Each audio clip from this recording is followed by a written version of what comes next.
Hey, who's Batman to you? Like when you think of Batman, who's Batman? Are you kidding me? Christian Bale? Christian Bale. Michael Keaton is Batman to me. Where is he? Hey, what are you watching over there, Tammy? Oh, I was watching that scene from The Neighbors where Zac Efron was dueling it out for the best Batman impression. Oh, I I vaguely remember that. That was that was a long time ago. But the one that movie came out like 10 years ago or something. Yeah, exactly. The reason I was watching it though also is because that Batman 2 trailer came out recently. Oh yeah, that's true. It just came out like in November or something. Now that I, now that I think about it, there was actually a bunch of shorts in my feed that came out at the same time, and it was about like different actors who are giving different Batman impressions over the years. I remember I was watching this one recommendation where it's just like the 1989 Batman, and they're just looping over people's impressions of that Batman, and their voices played back. It was that's hilarious. Let me send you that. Do me a favor. I want you to tell all your friends about me. Yeah, there have been a lot of people playing Batman. Yeah. There's also that satire recommended to use The Dark Knight Stumbles on that YouTuber Cinematic Venom, who went and made a satire of the Batman series and so many different Batman stuff. Dark Knight Stumbles.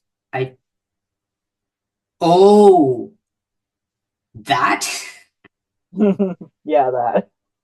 you mean that fan-made film with like the bad light? Oh, that had like really bad lighting and like the costumes were just so bad. There was literally that was the one where they had like a guy with half his face mask torn off and like no storyline, Yep, that's right? the one. Tammy, I gave up on that after like 5 minutes of this. You should give it a chance. Like it gets better, and they actually explain why there's all that bad lighting in the first few scenes. At least watch the first 10 minutes of it. Hmm? 10 minutes. I'm counting. I'm gonna watch 10 I, minutes. We'll see if it's any good. All right? okay, okay. On the dot. I'm watching now.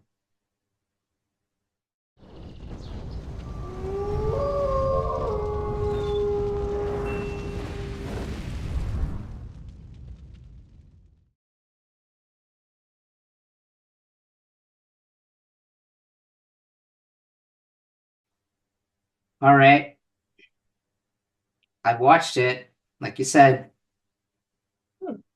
Yeah, I don't want to spoil it too much. Basically, it's about these characters getting these people getting turned into Batman characters because Cinematic Venom lost control of his channel. yeah, you're not spoiling anything, actually. I finished the whole movie. Hmm. Well, what about the bad lightings and bad scripts? Those are still really bad.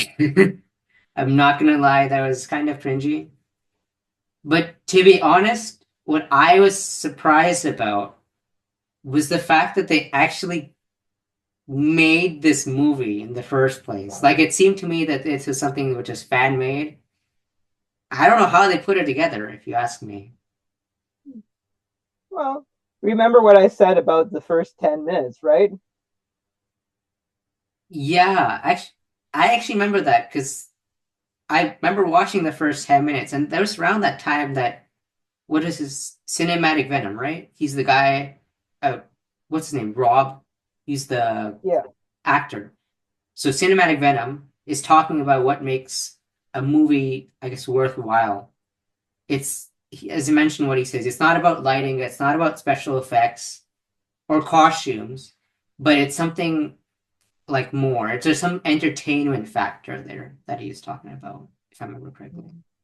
Yeah. And for budget, those things are out of control for the producers.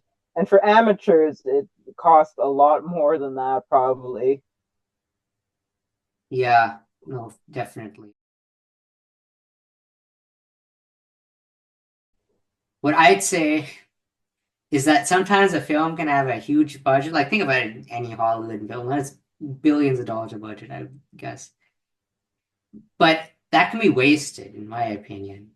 Like, there have been a lot of directors, some of the ones he talks about in those films, like Michael Bay, I'm looking at you with Transformers, that have really tons of special effects. I don't think those are great. That's not going to get you any Oscars there. Mm, In contrast, I think there are a lot of indie films, the low budget, like this, which actually use the camera effectively. Like, say, for example, horror films that have that, that shaky camera effect, that kind of yeah. thing. And I see the same thing with Dark Knight Stumbles. So, for example, I remember there was a scene in that where, if I remember correctly, basically it's like a security camera footage of a scene where they have a little girl who gets. Well, I thought it was kind of weird. A little girl gets hit by a CD and she dies. And it's almost like you're looking at a crime scene. There's like cop sirens going in the background. I thought it was funny, but it was well done in that sense because it feels like something that's realistic, even though you don't need any special effects for that kind of thing. Mm-hmm. And same thing with like the bad quality. We can kind of joke it off. So I feel like there were many things that didn't really require a big budget, and I think those are well done. But at the same time, I don't know about you. There are some things they're hard to forget about. Like, there's some scenes where there's wind in the background. There's some scenes where somebody's literally reading from a script. And that just makes it hard for me to watch the film. What do you I think? do agree. There's a lot of stuff that doesn't work about the movie. But for the win, for example, at some points you can't even understand the plot because you can't understand what they're saying. It's not clear. So that kind of takes away from the movie. But with a low budget like that, it kind of stands out how much this is a passion project. Yeah. And I without all those low budget things, we wouldn't have jokes such as the dissociative identity disorder thing was between Mr. Freeze and Batman.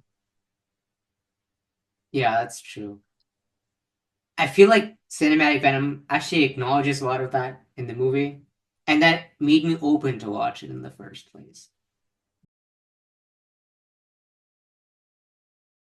So aside from that, I honestly just found the film kind of hilarious, though. I'll admit that. Definitely, the characters play well off of each other. There's a lot of good jokes. What do you mean they play well off of each other?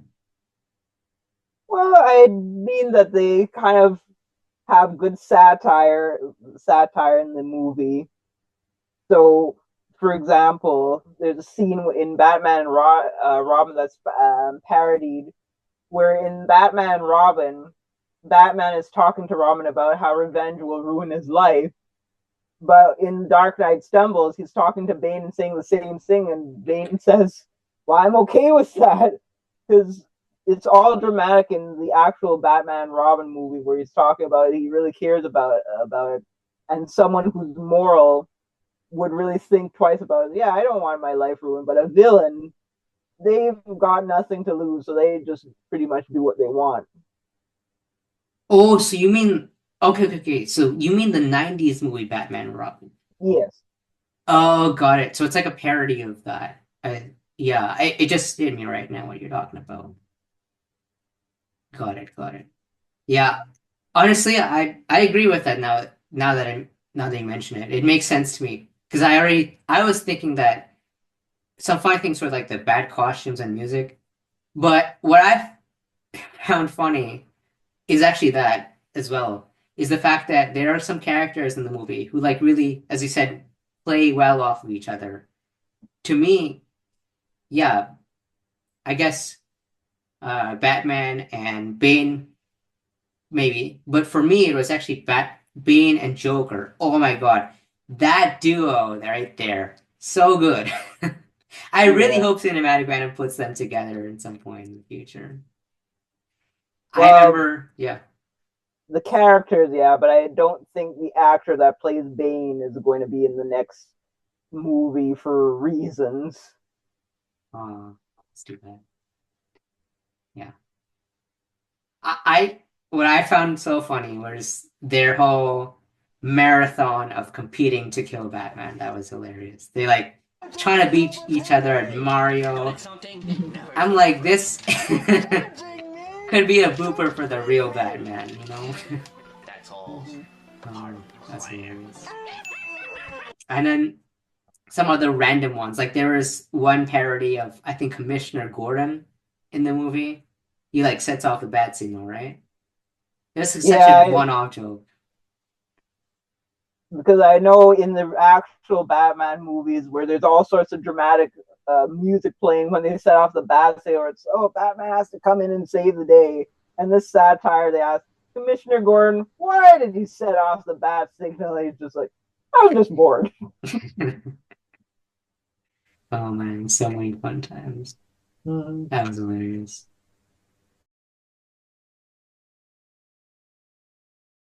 Aside from the comedy, I really liked how the movie brought the different people from Cinematic Venom together. Yeah, I did. I mean, I don't know what has to do with entertaining. So can you explain a little bit more about that though? Well, remember at the beginning when Rob was playing himself, he's talking about all the ups and downs of his channel and how he had to get encouragement to continue on. Yeah, I remember there's like some scene with Spoonie was his name. Some Yeah. people were just saying that they really encourage him to continue, but I don't remember much more about it than that. Was that all in the movie? Well, there was the making of the Dark Knight Stumbles, which talked a bit about the stuff happening behind the scenes and kind of the good things going on with the cinematic venom of the channel and the bad things that were going some of the bad things that were going on while they were just making the movie, and so some of the tensions and some of the good stuff that allowed this movie to come together. Oh, so behind the scenes. Okay, I don't think I watched that actually. Yeah, you want to give me like an idea what it's about? I mean, you mentioned already it's about a little bit of who was involved and what they did. Well, it talked about some of the characters and what they were doing, like some of the little kids getting involved in the movie, such as the son doing the Superman, the little girl got hit by the CD. Then there were the people making the songs like I'm the Real Batman or the Joker face parody. And plus they show how the lighting was so bad, and finally there's the different impressions, like the guy who did a Rocky impression, and then there's Cinematic Venom doing his Jim Carrey impression, and the guy who played Mr. Freeze who was doing Arnold Schwarzenegger impressions also. Oh, got it. It I was actually so as you were saying all that, I was actually looking that up right now. And it seems to me like it's basically a lot of people having a ton of fun making this Mm-hmm. movie, giving their own impressions. And I was watching it as well, and it seemed to me like Cinema Venom kind of like help people make the movie, but also learned a little bit about, I mean, a lot actually about making movies, and that was really cool to know. I think that it's interesting because I wouldn't have thought about it otherwise. Mm-hmm. It's like kind of good in how bad it is, as Craig said. It's like this movie should win an award, a Razzie Award. Uh, yeah, maybe. Speaking of Razzies, even though we did agree that the film was, I think it was great. I had a blast watching it. I think there are still things that we can't, there's some like issues with it I don't think we can really ignore, to be honest. Right? I agree. There's stuff that really does kind of take away from the movie. for one thing, I find some of the characters were just useless. I find the weakest character in there was Two-Face because he seemed just to be phoning it in quite a bit.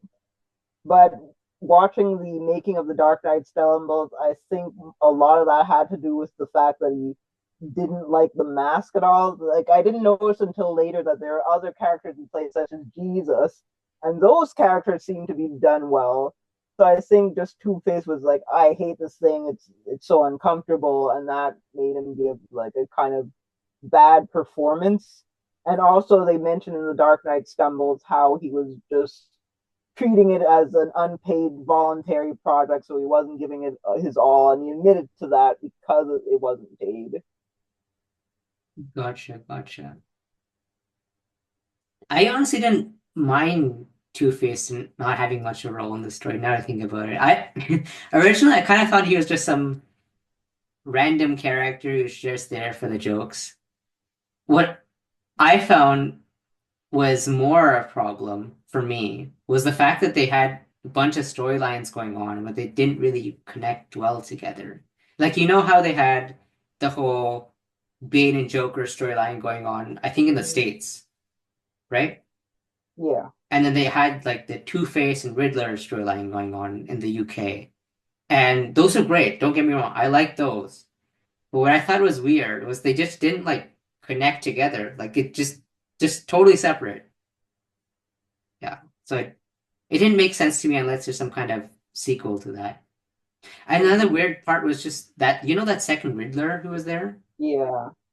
I admit also he was kind of weak also because at the beginning he's just lumbering around and you're waiting for the payoff of like, okay, what is he going to do?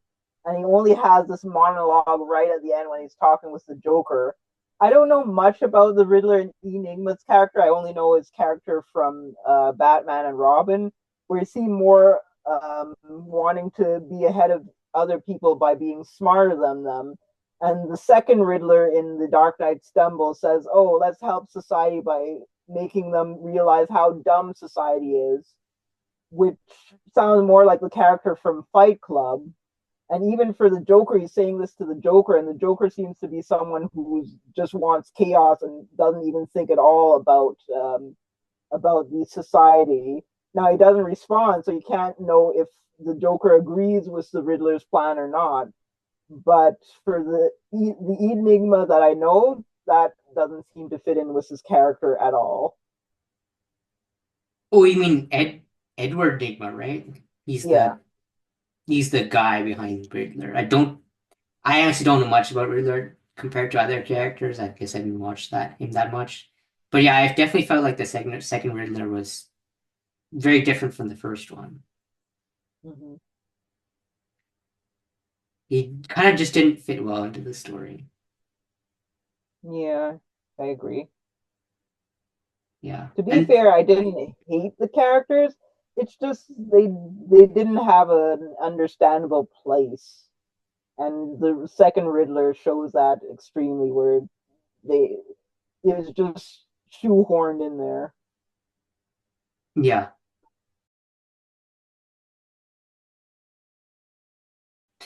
And another thing I just thought about, do you remember how you were talking about the making of Dark Knight Stumbles earlier? Mm-hmm. I I remember that was all about how the movie brought people together, right? Yeah. I So was actually just yeah, sorry. that's a good thing though, right? I know I think it's a good thing. I was actually just as I said earlier, I was skimming through that video as you were talking, and I felt like it was kind of a crash course for Cinematic Venom to get to learn directing, but it also helped people just have like a fun time trying different impressions out. They're not professional actors or anything, but they're just doing it fun. They're as they said, they're just friends who had done it before in the past. And I remember there was somebody, I think was it Alex? Somebody mentioned that they had like so much fun time, such a fun time in the park putting on costumes. That was hilarious. Mm-hmm. So was that Alex? I can't remember who it was. Well, if it was the guy playing Two Face, I think it was Howard. like Howard Billings seemed to say a lot about what was happening in the making of The Dark Knight Stumbles. Oh, okay, gotcha. The same guy who played. Yeah, got it. Jesus. At at the same time, so as I agree with what you said, but at the same time, I feel like there are some times where people didn't get along as well as they could, and I think we can't gloss over that. So, for example, what I mean is that there were some people who were talking about this who didn't have a great experience. There was, for example, I think it was Ashley who played Poison Ivy, and she mentioned that she personally had a difficult time with the making of this film because a lot of like life stuff going on. She had to take care of their son. I remember she had like day-to-day things she said they had to do. So it's tough when you have to do all that plus make a film fully voluntarily on the side. And Howard, I think, was the one who mentioned that, as he said, he didn't like wearing the mask and he didn't put on a great performance in his opinion. And I guess Rob felt the same way. So there's a bit of tension between them going on at the same time. But I feel like that's not justified because he was in a like it's a volunteering position. So I personally think that while there are a lot of great things that were involved in the making of this film, we can't gloss over these kind of parts because they were sacrifices people had to make, if you ask me. True. You got to take the good with the bad, but even the bad stuff, it made Cinematic Venom's future reviews even better. Yeah, I really hope it'll make it better. I personally think that it's great that we are talking about this because I find that a lot of times we think about films for entertaining ourselves, but we don't think about the fact that hey, people want to have fun making the film too. Like they're all actors and such. And I feel like that's something that I'm gonna think about more in the future when I'm reviewing other films, for example. Even if it's not part of the entertainment, it should be considered.